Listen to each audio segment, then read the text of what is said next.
አምስት አውቃት ሰላት 30ውን ቀን የመጀመሪያዋ ተክቢራ ሳታልፈን በትክክል ከሰገድ ነው በጀማዓ ማለት ነው ትልቅ ትርፍ ነው። ይሄ ነብዩ ሰለላሁ ዐለይሂ ወሰለም ቃል የገቡልን ትልቁ እኛን የሚያሰጋ ነገር ሁለቱ ናቸው። ሙስሊም ነኝ ካለ በኋላ ሙናፊቅ ሆኖ መገኘት። ሙናፊቅ ማለት ውጫዊ ገጽታው እስልምናን እያንጸባረቀ በውስጡ ግን ኩፍርን አምቆ አቅፎ የሚኖር ማለት ነው። አላህ ከእንዲህ አይነት በሽታ ይፈውሰንና ይሄ ከባድ ነገር ነው። ያው ይሰግዳል፣ ይጾማል፣ እንደሌላው ሰው ይለፋል፣ ግን ውስጡ ጤነኛ አልሆነም። በዚህ ተግባር ከሙናፊቅነት ነፃ ይሆናል። ሙናፊቅነት ማለት ከካፊርነት የከፋ ነው ውጤቱ። ኢነል ሙናፊቂነ ፊ الدرك الأسفل من النار ብሏል አላህ ሱብሓነሁ ወተዓላ።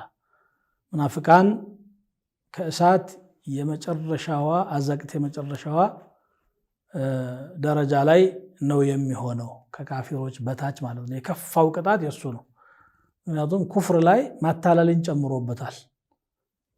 ከዚህ ነፃ ይሆናል አሉ። ሌላኛው ደግሞ ከእሳት ነፃ ይሆናል። ትልቁ መቼም ሁሉ የሚለፋው ዒባዳው ምናምኑ አላህ ሱብሓነሁ ወተዓላ ተቆጥቶብን በእሳት እንዳይቀጣን ነው። አንችለውም፣ አቅማችን አይደለም፣ ከባድ ነው። የሰው ሰውነት ላይ እንኳን የጀሃነም እሳት ቀርቶ የዱንያው እሳት እንኳን ምን ያህል አንገብጋቢ እንደሆነች እናውቃለን። ከዚያ እንድንበታለን ማለት ነው። ከሁለቱ መዳን ከተቻለ ትልቅ ስኬት ነው።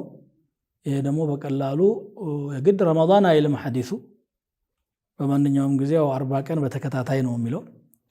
ብዙ ጊዜ እንሞክርና 40 መሙላቱ ከባድ ይሆናል። እስቲ እንደው 5 ቀን እንኳን አንዷም ሶላት የመጀመሪያዋ ተክቢራ ሳታልፈን በተከታታይ ጀማዓ ሰግጃለሁ የሚል ሰው ካለ ከምትሰሙኝ ወገኖች በጣም ጉብዝና ነው። 40 ቀንም ሳይጓደል ሞልቻለሁ የሚል ካለ እንኳን ደስ አለህ ነው የሚባለው።